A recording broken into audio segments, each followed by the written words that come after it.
એક વખત લીમડાને લીમડો જાણ્યો પછી કોઈ દિવસ એવું થાય કે આ લીમડો નથી એમ. આસોપાલવને એક વખત જાણ્યો પછી આંબો કહો તમે ને, નથી કહેતા. કેમ કે જાણ એમ જેના થકી તમે કલ્યાણ માન્યું હોય એને પહેલા જાણી લો, અને એ ઓળખાઈ જશે પછી એમાં ક્યારેય મૂંઝવણ આવવા દેવી નહીં. ત્યાં સમજણ રાખવી, સરળ રહેવું. એ જેમ કરતા હશે મારા હિત માટે કરતા હશે, મને કીધું તો એમાં પણ મારું હિત સમાયેલું હશે. આમ સરળ રાખવાનું તો જ કંઈક ઠેકાણું પડશે, નહીતર મહારાજ કે એનો આશ્રયનો પણ ઠાર રહેશે નહીં. અત્યારે ભલે કે તો મને તમારો આશરો છે, પણ જ્યારે મરોડશે ત્યારે એનો ઠાર રહેશે નહીં, એનો વિશ્વાસ નહીં, અને એવો જે હોય એનો આશ્રયનો ઠા પણ રહે નહીં. આવું મહારાજ કે છે. હું નથી કહેતો, તમે બહુ મારી પાછળ ના પડી જતા. ભગવાન કે છે કે ભગવાન આવું. બાકી તમને તેમ જ થાય કે સ્વામીને ખબર નહીં હોય કે અમને કેવો આશરો છે ને કેવી સમજણ છે, પણ મહારાજ એવું કહે છે,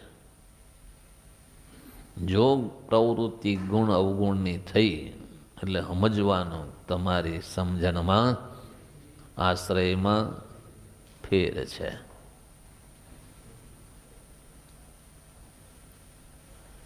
છોકરો પૈણીને આવે ને પછી અવગુણ કોનો આવે? મા બાપનો જ આવે. આટલા વર્ષો ભેગો રહ્યો તો કાંઈ ન થયું, અને હવે માં કેમ ખરાબ લાગી, ઘરવાળી કેમ હારી લાગી? આ દિન સુધી માએ રોટલો બનાવીને ખવડાયો, ભીનામાં એ હુઈ જાતી ને કોરામ તમને ઉડાયા, ભણાયા, મોટા કર્યા, બધું કર્યું, ત્યાં સુધી સારી હતી. હવે પરણાવી દીધો, લાડી લાવી દીધી, હવે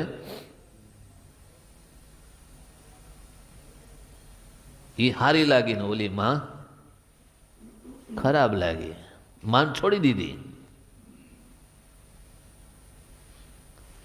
તારી જોડે મારે તારા ઘરમાં રહેવું નથી, હું જુદું ઘર લઈશ. જુદું ઘર ઉપાડ્યું. તો આ દિન સુધી માં કેમ ખરાબ આવે થઈ? માં તો એની જ છે, ઘર એનું એ છે. સમજણ ચૂથાઈ ગઈ.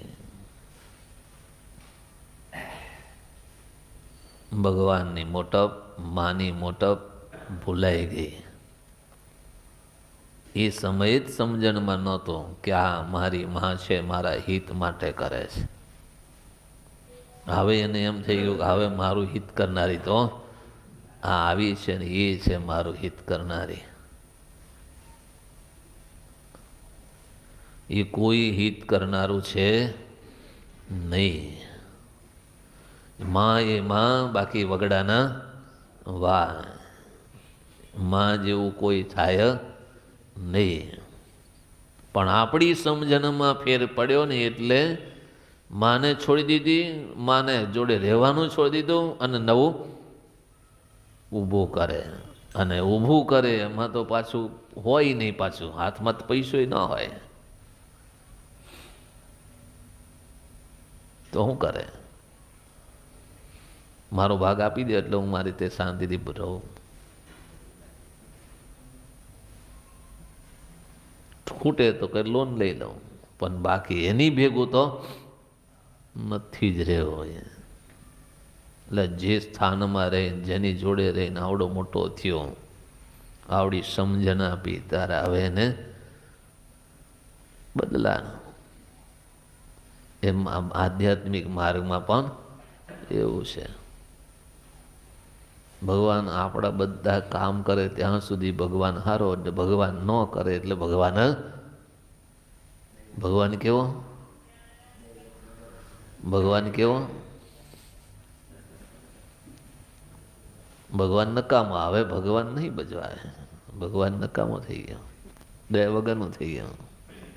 હવે એનામ દયા, હવે ઐશ્વર્ય જેવું નથી એનામ. હવે પહેલાં હતું, હવે તો ઐશ્વર્ય નહીં રહ્યું. આ તમારી સમજણ ચૂથાણી, આશ્રયનો ઠાર્યો નહીં. સહજાનંદ સ્વામી મહારાજની શ્રી પ્રતિમ શ્રીધરમ સર્વદેવેશ્વરમ ભક્તિધરમાત્મજમ વાસુદેવમ